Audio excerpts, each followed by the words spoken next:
예, 반갑습니다. 네. 저는 예, 토론 자장을 맡게 된 경북대학교 의과대학 예방의학 교실의 김건엽입니다. 오늘 뜻깊은 콜로키움 자리에 자장을 맡아서 영광으로 생각하고요.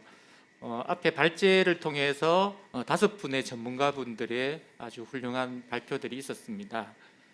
사회적 웰빙과 정신건강에 대해서 다 분야의 어떤 다층적인 그런 발제들을 하셨고요. 이 5분의 발표에 대해서 내부에 또 훌륭하신 저희들 지정 토론자분들을 모셨습니다. 의료 분야, 보건 분야, 복지 분야의 전문가분과 또 실질적으로 정책을 추진하시는 정책부서의 과장님 해서 이렇게 4분의 어떤 지정 토론자분들 각각 한 10분 정도의 토론을 듣고 여기 참여하신 분들하고 온라인을 통해서 참여하고 계시는 분들의 의견이나 이런 부분들을 들으면서 토론을 이끌어 가도록 하겠습니다.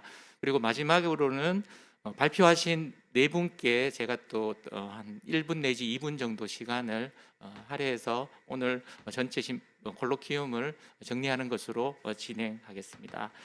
먼저 첫 번째 토론자는요, 경희대학 의과대학의 정신건강의학과의 교수로 계시는 백종우 교수님입니다. 예, 토론 부탁드립니다. 네, 김건혁 교수님 감사합니다. 오늘 참 보건사회 연구 콜로키움에 뜻깊은 심포지엄에 참여할 수 있어서 또 이제 정신과 전문의로서 굉장히 기쁘게 생각합니다. 실제 저도 이런 부분에 관심이 있어서 코로나 전에 한 20군데 정도 이제 벤치마킹을 해외에 가보면서 느꼈던 거가 이 분야가 나아지려면 오늘 참여하신 이런 여러 파트, 역학, 또 예방의학, 사회복지, 그다음에 정책을 하시는 분들, 다양한 분들의 이제 뜻이 모여야 결국 사회가 변하는구나, 이런 것을 확신할 수 있었는데 오늘 그동안 또 쭉 노력해 오시면서 오늘 그간의 또 성과를 많이 보여주셔서 굉장히 기쁩니다.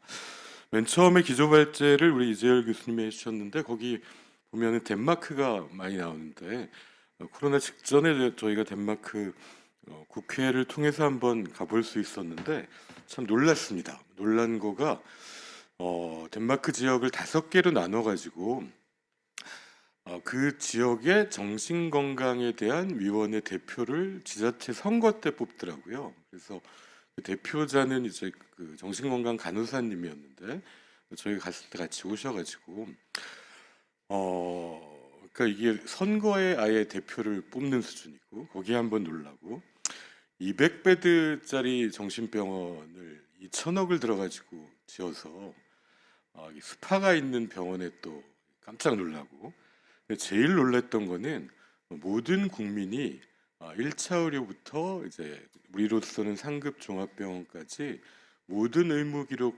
해당하는 그리고 사회복지까지의 정보를 웹상으로 같이 보고 거기에 대한 협력이 이제 함께 이루어지고 있다는 점이었습니다. 그래서 오늘 이 핵심적으로 제일 많이 말씀해 주신 것 중에 우리 전진아 박사님이 발표한 어떤 연계와 협력의 책임성. 근데 우리나라가 다른 분야도 그렇지 않습니다. 여기서 가까운 서울시 경찰청만 가도 어떤 범죄 상황 또는 응급 상황이 발생하면 그분이 끝에 해결될 때까지 반드시 책임을 지거든요. 그리고 심지어 우리나라가 커뮤니티 케어가 안 되니까 이게 정신 건강은 안 될까? 코로나 때 어떻게 했습니까? 코로나 때 생각해 보시면 이 확진된 분을 세계 어느 나라도 다 봉쇄 아니면 완화로 해서 추적을 다 포기했는데 2년이 넘게 이분들을 쫓아다니고 추적하고 치료와 지원에 연계하고 집으로 먹을 것 갖다 주고 이렇게 하지 않았습니까? 이거는 어떻게 보면 이게 어떤 할 수 있는 능력의 문제가 아니라 이제 우선순위의 문제구나. 근데 그 책임이라는 거는 유럽은 그렇다고 치고 미국의 뉴욕주만 해도 2천만 인구 중에 600만 명 정도가 정신과 진료력을 가지고 있는데 그걸 1차 클리닉 응급실부터 이제 최종 단계의 거주 시설까지 같은 기록을 사이케라는 걸로 보고 이제 보건과 복지가 같이 볼 수 있고 서로 간에 뭔가 전달할 게 있으면 그 시스템을 통해서 소통하고 이런 노력들을 지자체를 책임 단위로 하고 있고 그 책임에 무게가 있다는 겁니다. 그 책임의 무게가 특히나 자타의 위험이 있는 경우 우리나라에서 사실 본인이 원하지 않는데 치료를 할 수 있는 경우가 법에 규정된 게 딱 두 가지 아니겠습니까? 지금 감염 관련해서 다른 사람한테 옮길 수 있다는 것을 법으로 그래서 격리와 입원을 정해놓고 있고 다른 한편에서는 정신건강복지법에 자타의 위험이 있는 경우에 비자의 입원을 허용하고 있는데 그 정도가 되면은 이 책임의 개념에 들어가서 오히려 이걸 맡고 있는 실제 의료진은 빨리 이분이 회복해서 제발 여기 대상에서 해제됐으면 하는 강력한 소망이 있다고. 왜 그러냐? 그 기간 동안에 우리한테 굉장한 책임이 있기 때문이다. 교통사고만 당해도 이게 뭔가를 잘못해가지고 이분이 다친 게 아니냐는 감사를 받는다는 겁니다. 그 점에 있어서는 우리는 정신건강 분야의 책임은 정말 낮은 수준입니다. 그 부분을 뒷받침하는 제도적인 문제가 이제 대가족 시대의 법을 가지고 지금 21세기에 작년에 선진국으로 인정받은 대한민국의 이 핵가족화되고 산업화된 사회를 도저히 감당하지 못하는 것입니다. 예를 들면 저는 15년 동안 정신건강복지센터장을 했는데 옆집에 자타의 위험이 있어 보이는 중증 정신질환 이 환자분이 계세요라고 신고가 들어왔을 때 센터는 해결하지 못합니다. 뭐 미국 유럽은 뭐 말할 것도 없고 일본만 해도 지자체가 지정한 지정의와 공무원이 그분의 동의를 하지 않더라도 집에 가서 평가를 할 의무 권한을 가지고 있거든요. 우리나라의 정신건강복지센터는 그러한 평가를 할 권한도 없고 그 다음에 세계에서 유일하게 약 한 알 주사 한 번을 투여하지 못하는 의료도 없고 그 다음에 정신건강복지센터가 제공하는 복지 서비스 예를 들면 일본만 해도 정신보건 수첩을 받으면 진료비도 다시 리펀드 받을 수 있고 그 다음에 바우처를 통해서 취업에 대한 서비스를 이용할 수 있기 때문에 알아서 센터를 찾아가는데 결국 지금 우리나라의 정신건강복지센터는 권한도 의료도 복지도 또 표준적인 기준도 없다 보니까 정말 센터를 하는 분들의 헌신을 제외하고는 일하기가 참 힘든 현실에 있습니다. 그래서 이게 바뀌어가려고 하면은 결국은 지자체 책임으로 갈 수밖에 없겠는데 그래서 저희가 이게 10년이 걸릴까? 이 법이 언제 바뀔까? 했는데 봤더니 코로나는 그렇게 잘하더라. 그렇게 따져보면 그 한들 능력이 없는 게 아니라 우리가 우선순위를 가지고 하면은 분명히 할 수 있다는 생각을 할 수 있었고요.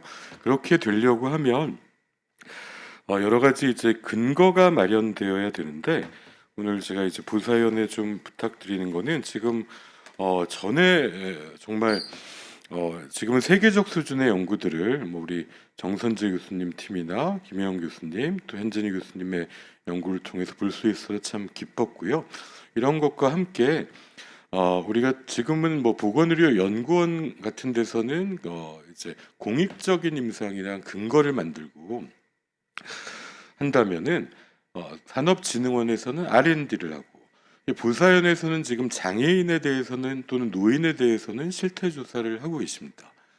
근데 정신장애인에 대한 제대로 된 실태 조사가 있었던 적이 별로 없습니다. 아니면 최소한 장애인 안에서 그 비중에 맞는 수준의 또 조사가 이루어져야 거기에 대한 기반을 가지고 정책들이 수행될 수 있을 것 같고 그 방향의 핵심을 지금 정신건강 정책 과장님이 와 계신데 그래도 우리나라는 또 이렇게 한번 한다면 하니까 그 정신건강 정책과에다가 자살 예방 정신건강 관리과 정신건강 정책관까지 이제 국 단위로 만들어졌습니다만 사실 저희 다른 나라에 보면은 중앙부처에는 정신건강국이 없는 나라도 많습니다. 그냥 같이 서비스 제공한다고. 근데 지자체에는 없는 나라는 없다고 봐도 됩니다. 근데 우리나라는 지자체 과 단위도 있는 데가 거의 찾기가 힘든 2개 있습니다. 그러니까 실정이기 때문에 부사에서 앞으로는 우리나라의 지자체가 이 문제를 실제 가장 중요한 문제의 우선순위의 하나로 올리고 대책을 마련할 수 있는 기반을 만들어 주시면 진심으로 감사하겠다고 생각했습니다. 네, 마치겠습니다. 네, 백종호 교수님 감사합니다. 예, 제가 따로 정리는 안 하겠습니다. 워낙 현장 경험을 가지고 굉장히 많은 외국의 사례들하고 또 다양한 또 정책 제안들도 하셨기 때문에 따로 정리는 안 하도록 하겠습니다. 예, 두 번째 토론자분은요, 나사렛대학교 사회복지학부의 성준모 교수님이시고요. 교수님께서는 지금 한국정신건강사회복지학회 회장님을 맡고 계십니다. 성준모 교수님 부탁드립니다. 네, 안녕하세요. 오늘 사회적 웰빙과 정신 건강에 대한 다층적 접근을 통해서 사회학적인 여러 가지 모형들을 이재열 교수님께서 제시해 주시고 또 각 분야의 선생님들께서 다양한 주제와 이슈를 가지고 정신 건강 문제에 대해서 고찰을 해주시고 발표해 주셔서 감사드립니다. 거시적 의미에서 사회적 환경이나 조건들이 개인이나 집단 그리고 지역 사회에 그 정신 건강에 많은 영향을 준다는 것은 많은 연구들을 통해서 이미 입증되고 있고 오늘 5분의 발제자 선생님들을 통해서도 그런 부분들이 충분히 근거가 있다 이렇게 볼 수가 있겠습니다. 그래서 이번 기조 발제를 통해서 이재열 교수님께서 발표해 주신 내용 중에 정신건강의 그 예방부터 통합까지 이룰 수 있는 그런 사회 원인론적 관점에서 말씀을 해주셨는데요. 특히 발제 내용 중에 품격 있는 사회를 정의하시면서 품격 있는 사회가 거시적 통합과 개인의 정신건강이 서로 균형을 이루는 상태라고 이렇게 정의를 하시고 그 구조를 그림으로 보여주셨어요. 그 부분이 상당히 이제 인상이 깊었는데요. 개인적인 차원에서 개개인이 가지고 있는 여러 가지 역량들, 관계라든지, 그리고 그 마음의 상태라든지, 이런 것들과 더불어서 거시적인 측면에서 조건으로서 정의, 연대, 평등, 역량 이런 것들이 서로 연관성을 가지고 있고, 그리고 이제 개인의 여러 가지 또 그 인지적인 측면부터 시작해서 방어 기제 이런 부분들, 또 이제 인구 구조학적인 측면에서 성별이라든지 또 여러 가지 정신 건강의 문제를 취약할 수 있는 그런 구조적인 조건들을 갖춘 대상이라든지 이런 것들을 폭넓게 설명을 해주시는 것을 들으면서 이런 것들이 사회학적으로 이렇게 이론적으로 설명을 하고 있습니다만 또 정신건강 전문가들도 예전부터 지금까지 정신 건강과 관련해서 이해하고 있는 이론들로 생물심리 사회 모델이라든지 스트레스 대처 이론이라든지 이런 것들을 가져와서 정신 건강이나 정신 장애 그리고 이 사회를 이해하려고 하는 그런 모델들을 적용해서 하고 있고 이런 것들이 사회적 웰빙과 사회적 품격이라고 오늘 기조 발제하신 것과 연관성을 가지고 있고 서로 이해를 같이 하고 있다 이렇게 저는 생각을 했습니다. 그래서 일찍이 링크나 도렌밴드 같은 사람들이 이제 사회 원인론을 제기했는데 이게 이제 몇 가지 차원으로 나누어서 이렇게 한번 살펴보면 첫 번째는 이제 낮은 사회 경제적인 이런 환경, 그게 이제 거시적인 환경이든 미시적인 환경이든 이런 환경들이 정신장애가 발생하는데 영향을 미친다고 이해하는 그런 한 가지 측면이 있는 것 같습니다. 그리고 많은 연구들을 통해서 또 오늘 발표를 해주신 김혜영 교수님이나 정선재 교수님 발표를 통해서 그런 연구들의 결과들이 이런 것들을 뒷받침하고 있는 것으로 이렇게 볼 수 있다고 말씀을 드리고요. 두 번째는 이제 낮은 이런 사회 환경 또는 사회 경제적 상태로 인해서 발병 원인과는 상관없이 증상이 이미 나타나 있는 이런 사람들이 예를 들면 증상의 지속 기간이라든지 만성화가 된다든지 이런 것들에 또 한 가지 기여할 수 있는 측면이 있기 때문에 그런 관심 또 그런 것에 대한 의료적인 또는 보건적인 또는 복지적인 이런 접근들도 필요하다 이렇게 또 말씀을 드릴 수가 있을 것 같습니다. 세 번째는 이제 정신 장애로 인해서 이제 이게 드리프트 가설인데요. 정신 장애로 인해서 기존의 어떤 사회 환경적인 그리고 사회 경제적인 상태가 하향 이동하게 된다. 뭐 이런 또 가설들도 있고 또 관련한 연구들이 진행되었고 그런 근거들이 제시되어 있는 것을 볼 수가 있습니다. 뭐 그런 면에서는 그러면 이제 정신장애가 또는 정신 건강의 문제가 악화되었을 때 이분들을 어떻게 사회적 서비스나 아니면 복지적 지원을 통해서 사회 경제적으로 하향하는 걸 막을 수 있는가에 대한 여러 가지 지원책들이 있어야 되는 거죠. 기존의 이제 정신건강복지 전달 체계에서는 굉장히 여러 가지 심리적인 또는 복지적인 이런 지원을 하고 있다고는 하지만 이런 사회경제적인 지원, 예를 들면 장애인복지법에 따른 장애인들에게 제공되는 이러한 여러 가지 그 복지적인 또는 실물적인 또는 현금적인 뭐 이런 지원들은 거의 지금 안 되고 있기 때문에 그런 것들에 대한 지원책들이 필요하지 않나 이렇게 또 생각을 합니다. 그리고 네 번째는 이제 개인이 기대하는 앞으로의 사회경제적 상태를 획득하는 데 있어서 정신장애를 가지고 있거나 정신건강의 문제가 악화되면 그러한 개인적인 어떤 삶의 목표나 지향을 하는 데 있어서 방해가 되거나 목표 달성을 하는데 어렵게 된다. 이런 측면에서 이제 개인의 자아실현이라는 것들이 여기 들어가게 되는데 그러면은 정신장애를 가지고 있는 분들 또는 정신건강의 문제가 악화되는 분들 이런 분들에게 어떠한 지원을 통해서 개인이 가지고 있는 삶의 어떤 지향점이나 삶의 목표 그게 어떤 직업적인 것이 될 수도 있고요. 아니면 교육과 관련한 것들이 될 수도 있고요.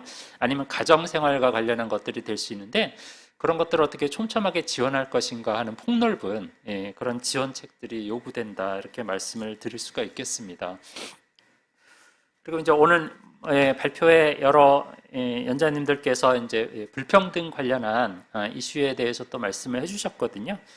이제 건강 불평등 관점으로 이 정신 건강의 문제나 정신 장애를 설명하려고 하는 그런 이론들 또는 그런 연구들이 많이 있습니다. 그리고 이제 사회 경제적인 이런 문제로 인해서 부각되는 사회적 양극화가 점점 심화되고 있는 것이 이제 현실인데요. OECD에서 1980년대부터 시작해서 지금까지 이렇게 이제 관련한 통계 같은 것들을 대략 보면은 상위 30% 정도 OECD 국가들의 상위 30% 인구의 소득은 계속 늘어나고 있는 반면에 하위 30% 정도 인구의 소득은 계속 줄어들고 있거든요.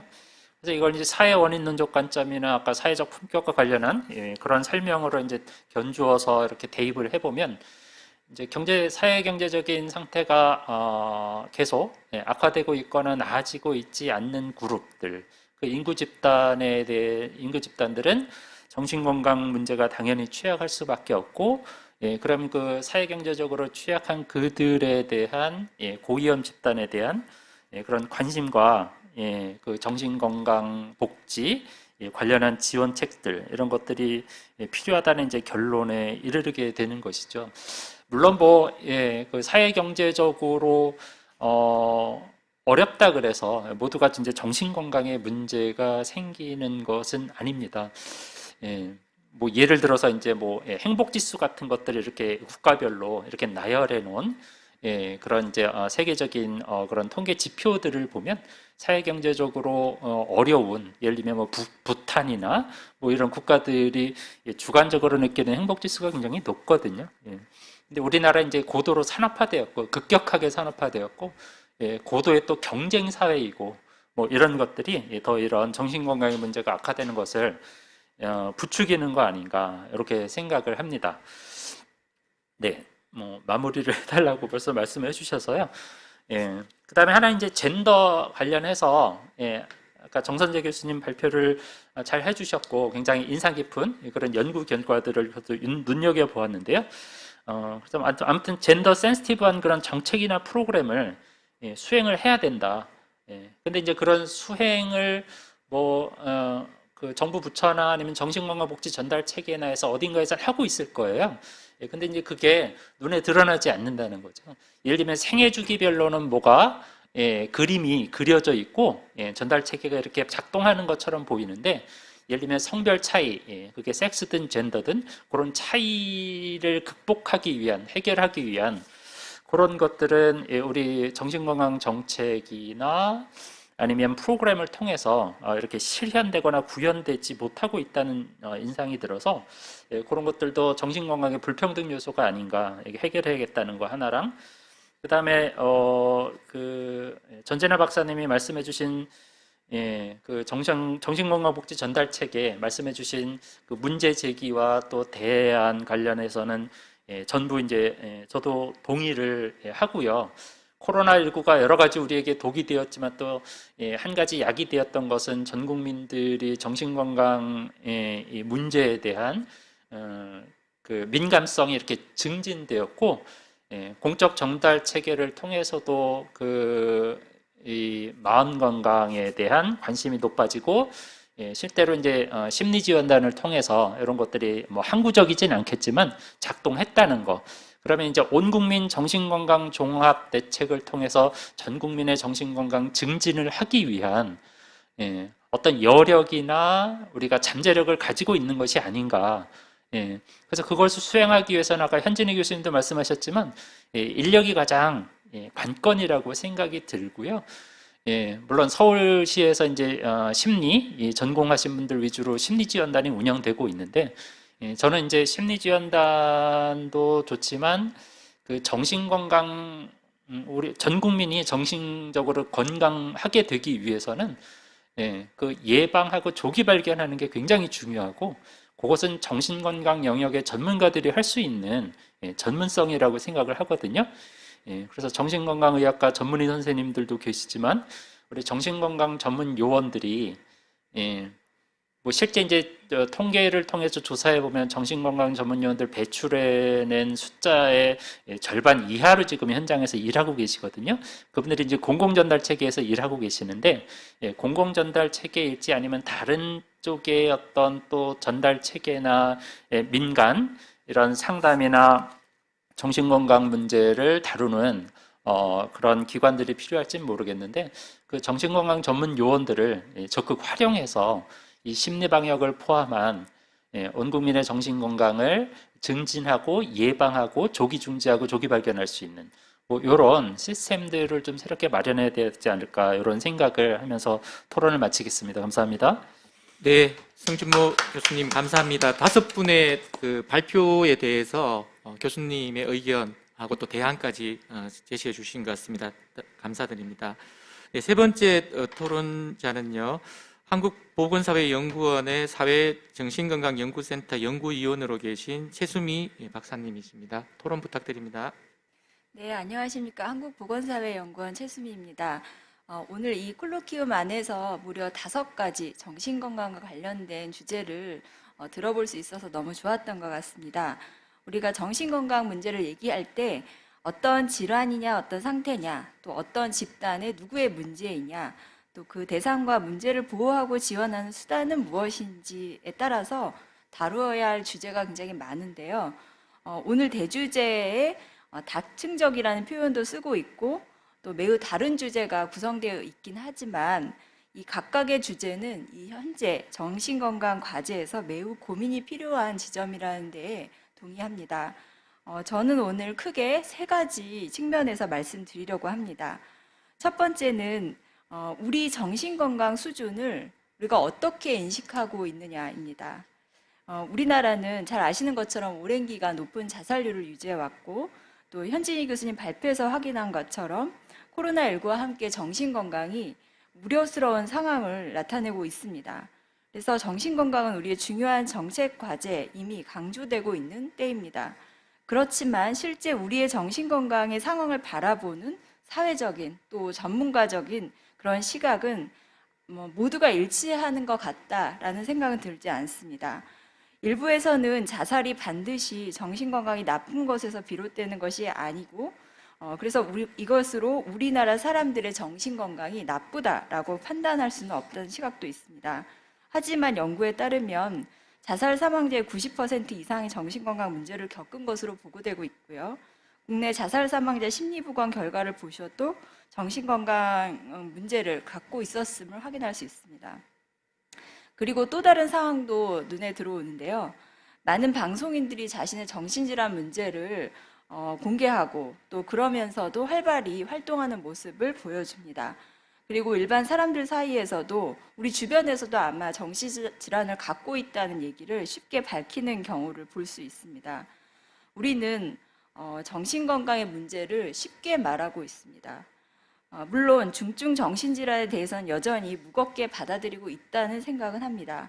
어쨌든 이러한 상황이 사회적 분위기가 정신질환에 대한 편견을 깨고 또 치료에 대해서 접근성을 높이는 그런 긍정적인 측면도 가져왔다고 생각합니다. 하지만 한편으로는 정신질환, 정신건강의 문제는 누구나 가지고 있고 시간이 지나면 자연스럽게 극복이 되는 가벼운 문제로 치부되는 것은 아닌가.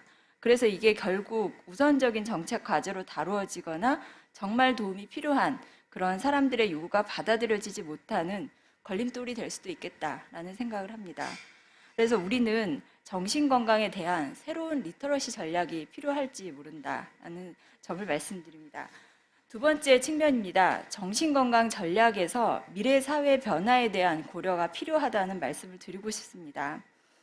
이재열 교수님이 사회적 웰빙, 사회적 가치와 함께 정신건강을 연결해서 말씀해 주셨고 또 서두에 우리 사회의 산물 요소도 말씀을 하셨는데요. 이 코로나19의 초장기적인 유행 상황 속에서 여러 사회 부분이 심각한 위기를 맞았고 그것이 새로운 기회나 미래의 준비를 하기 위한 동력이 되기도 했습니다. 이제 현재의 체계 안에서 약간의 투입만 하는 것만으로는 미래를 맞는 데 충분하지 않고 또 미래에 대한 올바른 진단과 투자가 이제 앞으로 필요하다고 생각합니다. 작년에 이제 연구의 일환으로 미래 우리 사회 건강과 질병에 어떤 영향을 미칠 미래 우리 이제 건강과 질병에 영향을 미칠 주요 환경 변화가 무엇이냐, 우리는 어떤 대비를 해야 되느냐라는 것을 검토한 적이 있습니다. 문헌 검토를 비롯해서 여러 이제 세미나나 토의 전문가들이 많이 참여를 했었습니다. 이제 감염성 질환이나 비감염성 질환, 미래학자 그리고 이제 미래기술 이런 여러 전문가들이 참여를 해서 신중하게 체계적으로 검토한 결과인데요.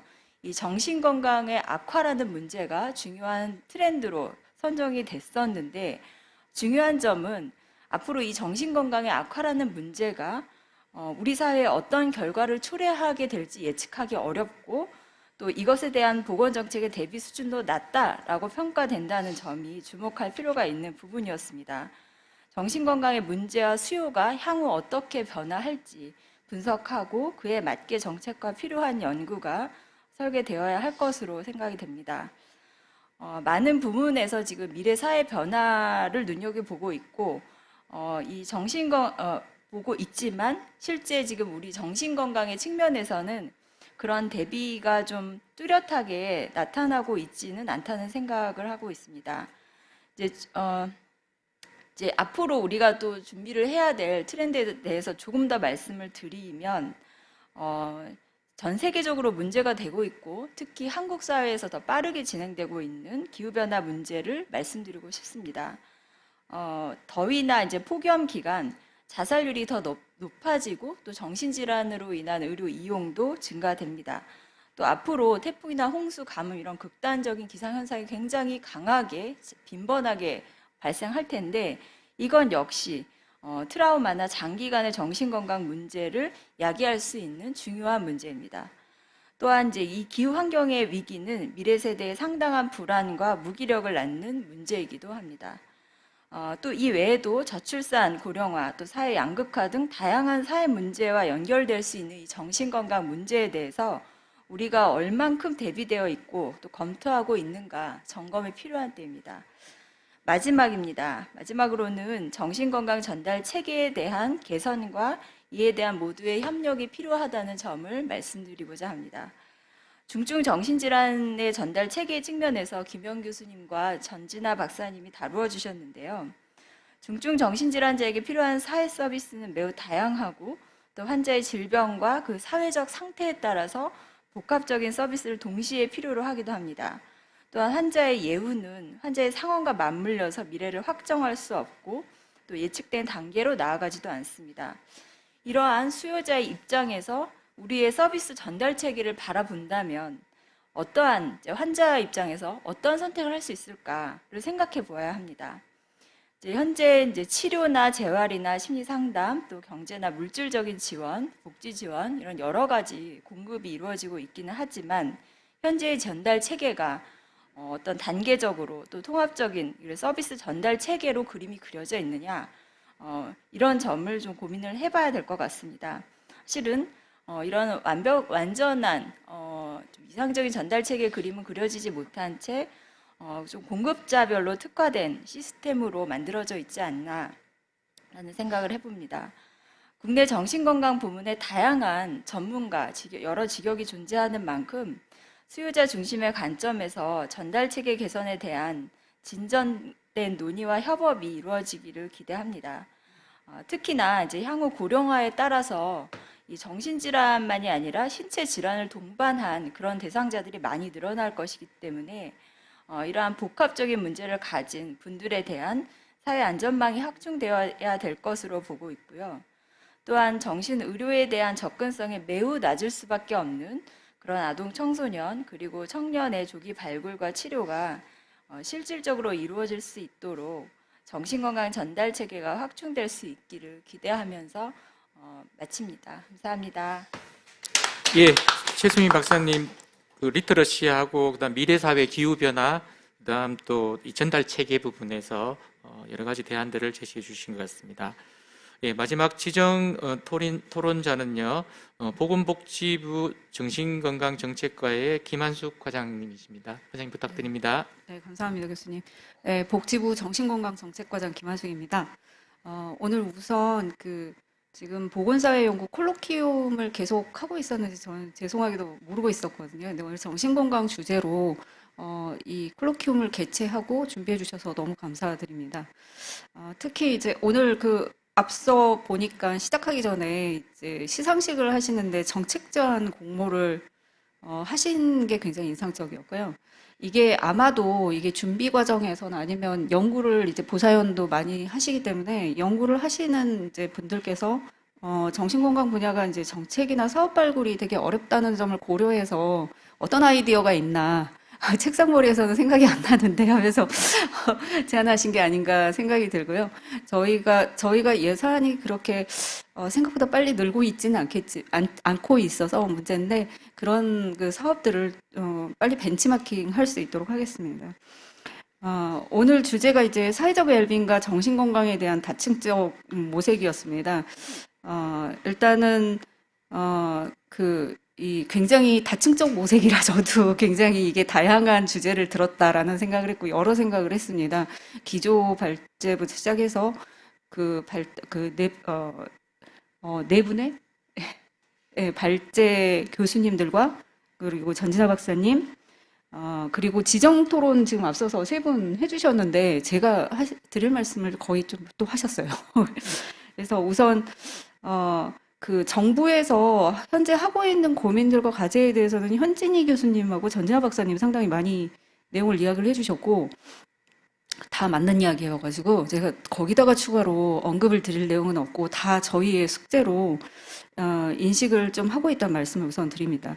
근데 처음에 이제 기조 발제를 하신 이제 이재열 교수님 발표를 처음에 들으면서 그러니까 제가 이제 콜로키움에 오늘 이 콜로키움의 논의 방향에 대해서 이런 성격의 논의인가라고 생각을 할 때에는 좀 마음 편하게 들었거든요, 사실은. 그러니까 정책 문제를 이야기를 안 하실 줄 알았어요.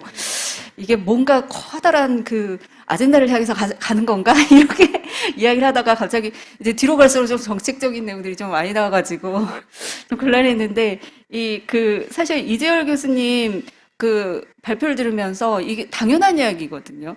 그 제도나 정책이 타겟을 인디비주얼 접근이 아니고 사회 전체를 대상으로 해야 되고, 정신건강은 가만히 앉아서 해결해 봐도 사회적인 접근이 없이는 해결이 안 되는 부분인데, 그러니까 아무리 정신건강 정책과에서 열심히 뛴다고 해서 되는 문제는 아니다라는 거고. 근데 흔하게는 이제 이런 개별적 그 대상자 접근을 하기 때문에 사실 정책적으로 이 사회적 접근이랑 상당히 구현하기 어렵겠다, 라고 생각을 합니다. 비근한 애로. 굉장히 그 보건과 복지의 통합 문제도 저희 그 복지부에서도 항상 어려운 문제고요. 논의 자체가 굉장히 어렵고, 그리고 정책적 수단 측면에서도 쉽게 사회적 웰빙을 목표로 접근하기는 굉장히 모호하고 어려운 상태입니다. 특히 이제 꼭 사회, 복지 뭐 이쪽 분야가 아니라 그 뭐 보건의료 영역 안에서, 저희가 보건의료 정책실 소관이다 보니까 보건의료 안에서 이제 보더라도 공공보건 정책에서조차도 아직 정신건강 정책이 자리를 잡은 상태는 아니거든요. 직제가 이제 거의 천운처럼, 이게 과거에 수많은 분들이 노력하셔서 아마 복지부 내 정신건강 정책국이 출범을 했는데, 지금 만들어지면서 저희가 되게 사회적으로 이걸 어떻게 방향성을 잡을까 논의 끝에 그 전에 정신보건이라는 멘탈, 뭐 영어는 똑같아요. 멘탈 헬스인데 이 용어를 정신건강으로 바꾸면서 건강정책국 내에 지금 편제되어 있었기 때문에 건강정책국 아래 정신건강정책관으로 지금 자리매김을 했고, 사실 굉장히 업무를 해보면 이질적이에요. 정신의료 서비스는 그 제너럴 호스피털에 대한 일반적인 보건의료 정책과 다 있고, 공공보건 정책 국가 논의를 해야 되고, 보험도 굉장히 관련이 크고요. 근데 오히려 어떻게 보면 그 대국민을, 전체 국민을 대상으로 한 어떤 어프로치, 그러니까 대국민 정신건강 증진이 저희가 기본 계획에 1차 추진 전략으로 넣긴 했지만, 이게 아직 이 굉장히 특수한 여러 가지 사정 때문에, 그러니까 수단적으로 이게 많은 발굴이 이루어지지 못한 건 사실이고, 지금도 사실 그 대국민 정신건강 증진 쪽으로는 과연 우리만 노력한다고 될까라는 의구심이 계속 드는 상황입니다. 이게 근데 다행인 거는, 그러니까 우리나라만 그런 거 아니고요. 다른 나라도 찾아보면 다른 대안이 없는 건 마찬가지인 것 같아요. 그러니까 특별하게 사례나 좋은 내용들이 그 정책적으로 어프로치하는 방법에 있어서 획기적인 안을 갖고서 접근하는 나라는 아직 없는 것 같습니다.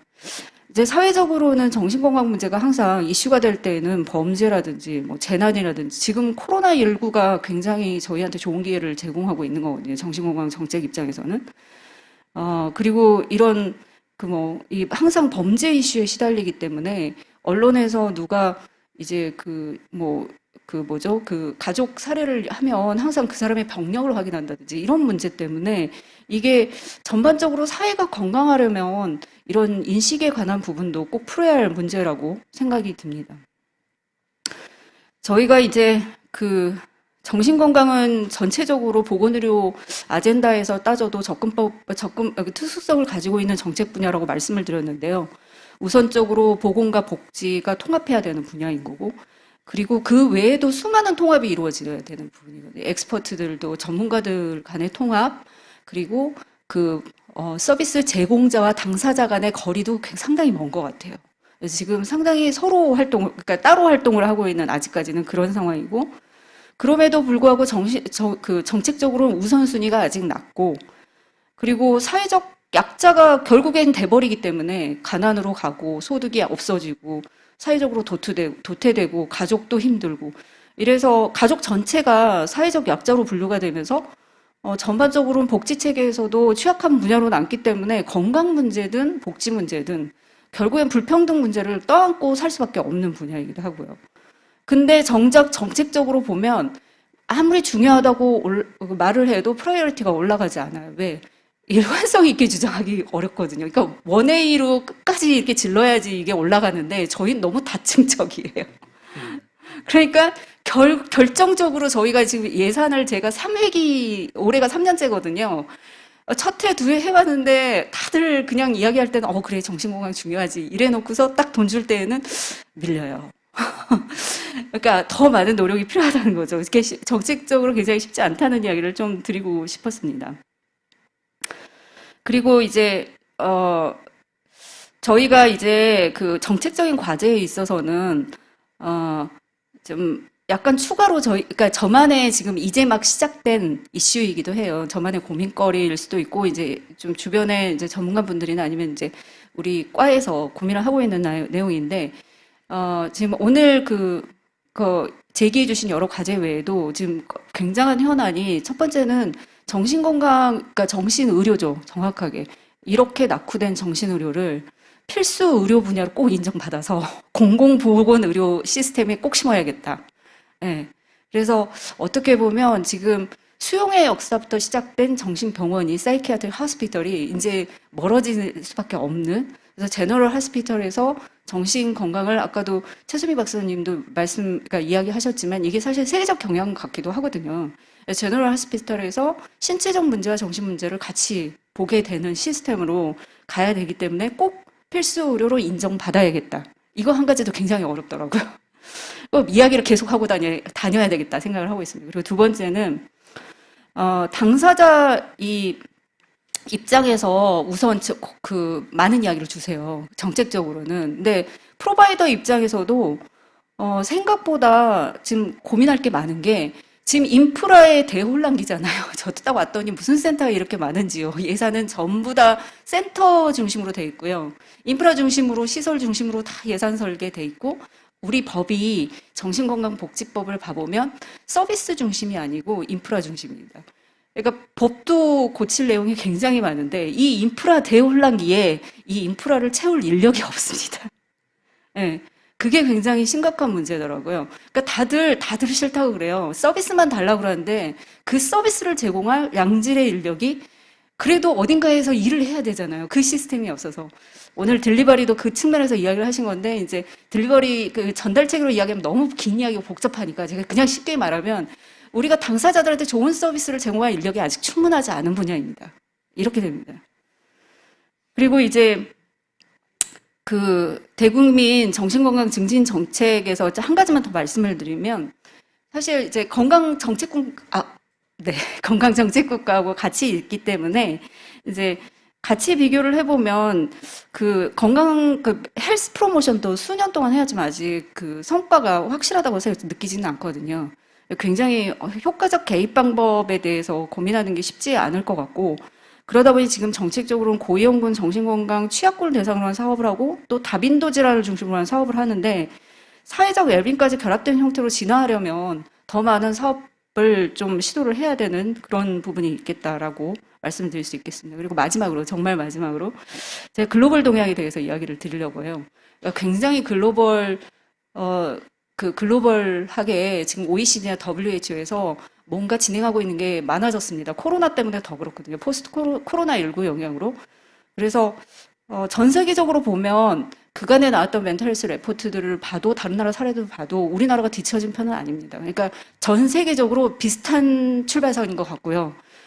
원래 WHO에서 보건의료 분야 예산의 5% 이상을 정신건강에 투자해야 된다라고 레코멘데이션 하고 있는데, 우리나라가 지금 딱 1.9%, 후하게 치면 2.1%, 이 정도 나오거든요.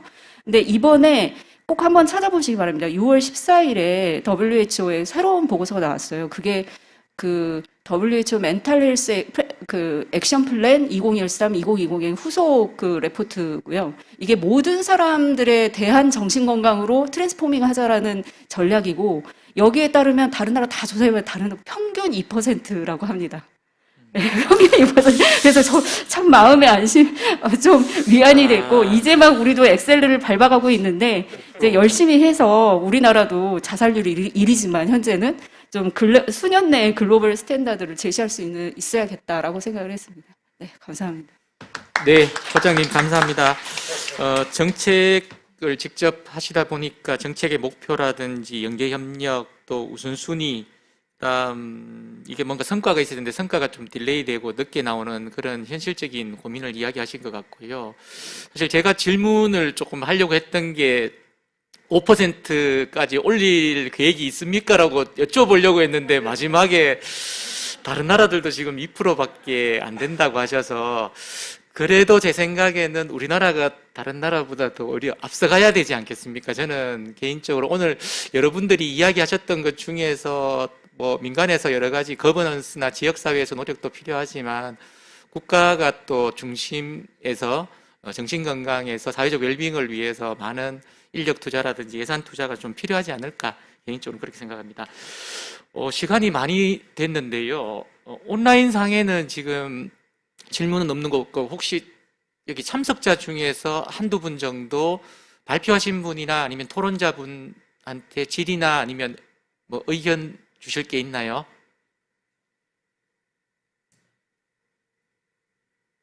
네. 없는 걸로 알겠습니다. 원래 콜로키움이 함께 말하고 사실은 대화하는 그런 자리거든요. 아마 조금 더 많은 스테이크홀더들, 이해관계자들이 모였으면 오늘 이 주제가 진짜 뭐 1박 2일도 못 지낼 것 같아요. 진짜 뭐 일주일, 한 달간 진짜 시리즈로 계속 이야기해야 될 이제 그런 부분인데 그래도 훌륭한 발표자분들, 전문가분들 발표 있었고 또 토론자분들 발표를 통해서 많이 공감하고 또 인사이트를 얻어갖는 것도 있을 것 같습니다. 그러면 마지막으로 우리 발표하신 네 분께 한 1분 30초 정도, 예, 너무 좀 짧죠? 예, 1분 30초 정도에서 못다한 이야기라든지 토론자분들이 주신 의견에 대해서 좀 짧게 부탁을 드리도록 하겠습니다. 먼저 정선재 교수님 좀 부탁드립니다.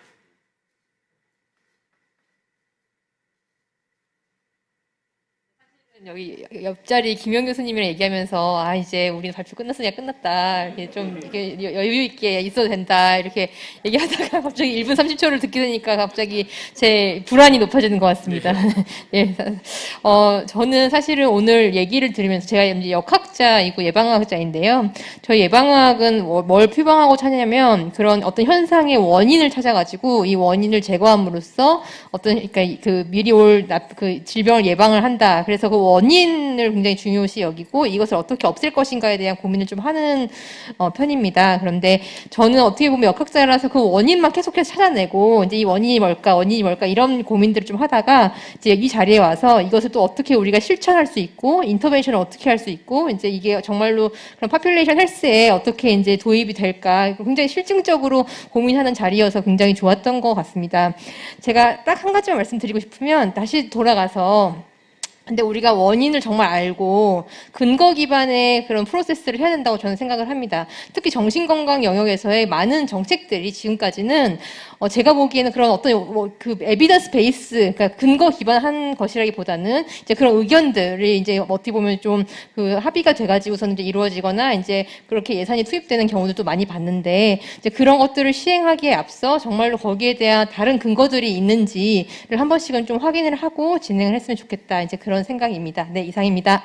네, 감사합니다. 예, 김희영 교수님 부탁드립니다. 빨리 해야 될 것 같아서 빠른 속도. 네, 저는 아까 이제 과장님 말씀 들으면서는 이제 저도 이렇게 더 고민을 해봐야 되겠다는 생각을 하는데 어쨌든 저희가 전달 체계를 이야기를 하지만 이제 전문가들의 인력들을 늘리고 어떻게 사례 관리를 하고 어떻게 서비스를 연계하고 이런 것만이 아니라 저는 좀 지역 사회를 포함하고 환자들을 포함하고 주민들을 포함해서 돌리는 시스템들로 고민하는 것들이 필요하지 않겠는가. 특히 저희가 뭐 커뮤니티 케어를 이야기하면서도 주민들을 참여시키는 것들을 순환 속에 넣는 것들을 이야기를 하는데 특히 정신보건에서는 더욱 그렇지 않은가. 왜냐하면 정말 오늘 그 이야기를 누군가는 제가 하게 되는데 완도 이런 사건들을 보면서도 정말 그런 카드빚 이야기라든지 저도 뭐 머리를 자르면서도 이렇게 미용사 아주머니의 우울 이야기라든지 친구들과의 술자리에서도 뭐 우울 가지고서 이게 정말 이렇게 보편적이구나.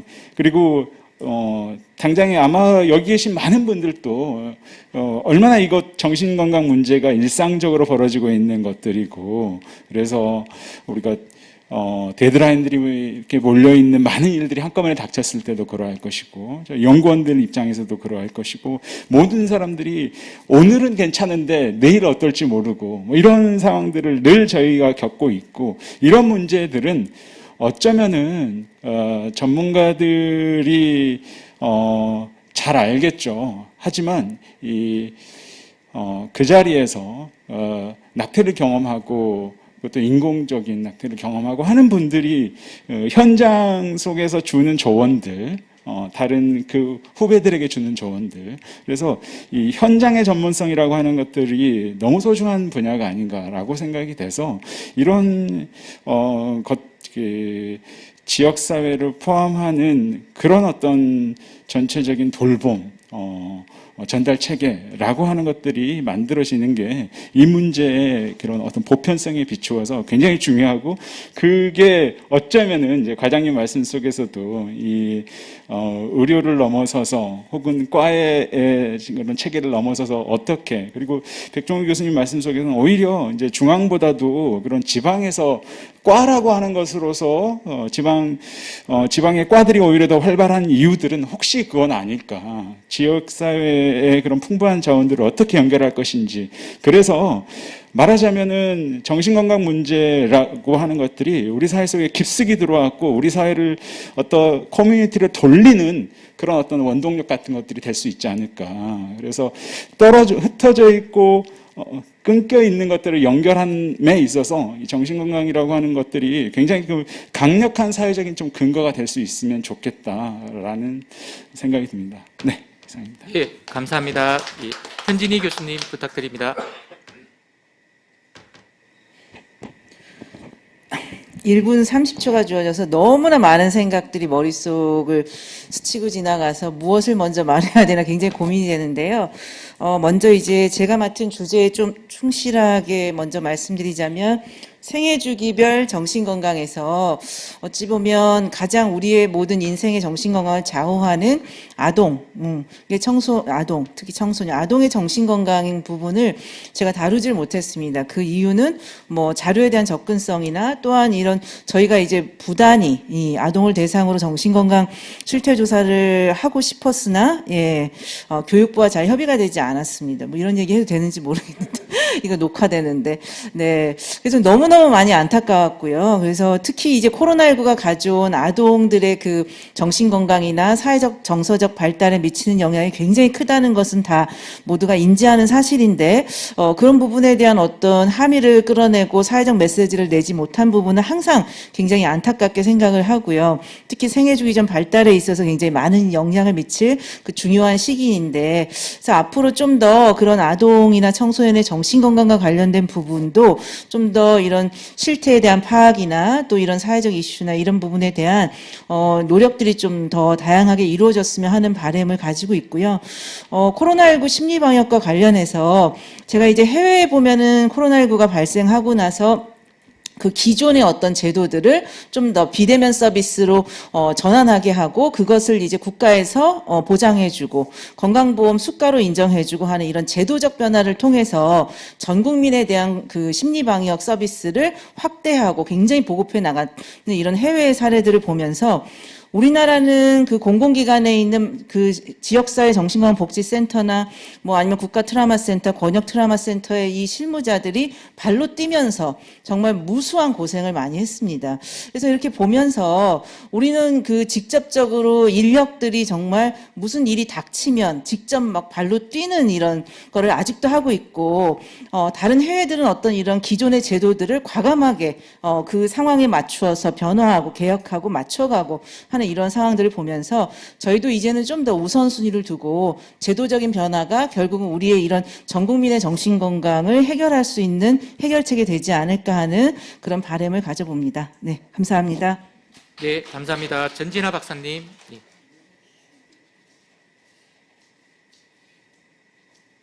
네, 저도 오늘 제가 말씀드린 주제에 좀 초점을 두고 말씀드리도록 하겠습니다. 전달 체계에 관련해 가지고 제가 갖고 있는 문제 인식들이 참 많기는 한데요. 아까 백 교수님도 얘기해 주시고 김한수 과장님 얘기해 주신 내용들로 좀 비추어 봐서 제가 갖고 있는 문제 의식들을 조금 공유드리면, 첫 번째는 중앙 단위에서 이제 중앙 정부 차원에서 부처 차원에서 고민하고 있는 정책들은 상당히 많고, 그것들이 어떠한 인프라를 가지고 전달 체계라는 것들이 구성돼서 운영 중이기는 한데, 그 상황들이 지자체 안에서는 작동하지 않는다라는 문제의식을 가지고 있습니다. 지자체에서 어떻게 작동하게 할 것인가에 대한 고민들이 앞으로 이어져야 한다고 생각을 하고요. 두 번째 가지고 있는 문제의식은 무엇이냐면, 근거라는 것들이 정신건강 복지 사업 정책 프로그램들이 진행된 지 25년이 지났지만 그 과학적이라는 근거라는 것들이 상당히 제한적이었고, 그 차원에서 말씀드리고 싶은 거는 뭐냐면 분절성을 이야기를 하고 있기 때문에 제가 몇 년 정도 전부터 이제 중증 정신질환자 당사자분들을 면담을 하거나 실태 조사를 하면서 그들의 경험들을 파악하고 어떠한 루트를 통해서 서비스들을 이용해 가는지를 매핑을 한번 해보려고 시도들을 많이 했었습니다. 근데 이게 매핑이 그려지지가 않아요. 서비스들이 워낙 분절되어 있다 보니까 각자가 알아서 서비스를 찾아가는 구조이다 보니 이게 참 매핑이 되지 않겠다, 안 되더라는 거를 이제 경험을 하면서, 정말로 이제 그 당사자분들의 경험들, 실태들을 좀 파악하는 연구들이 필요하겠다라는 생각들을 하고, 저희가 올해 이런 얘기를 또 여기서 해야 하는지는 잘 모르겠지만 연구원 차원에서 이제 정신건강과 관련된 연구 인력들을 좀 증언을 요청을 하면서 관련된 연구들을 좀 할 수 있는 기회들이 좀 마련되면 좋겠다라는 생각들을 저도 하면서 말씀 마치도록 하겠습니다. 네, 네, 감사합니다. 네. 오늘 많은 이야기들이 나온 것 같습니다. 논의된 이야기들도 있었고요. 발제된 이야기, 그다음에 좋은 또 정책적인 제안들도 해주신 것 같습니다. 이런 내용들이 오늘 여기서 정발하는 게 아니라 우리 보건사회연구라는 논문을 통해 가지고 학술적으로도 또 좀 더 깊이 있게 들어가고, 또 우리 전 국민 또는 정신건강에 또 위험 요인이 있는 그런 분들한테 정책적으로 또 실천으로 또 다가갈 수 있는 그런 계기가 되었으면 합니다. 이상으로 토론을 마치도록 하겠습니다.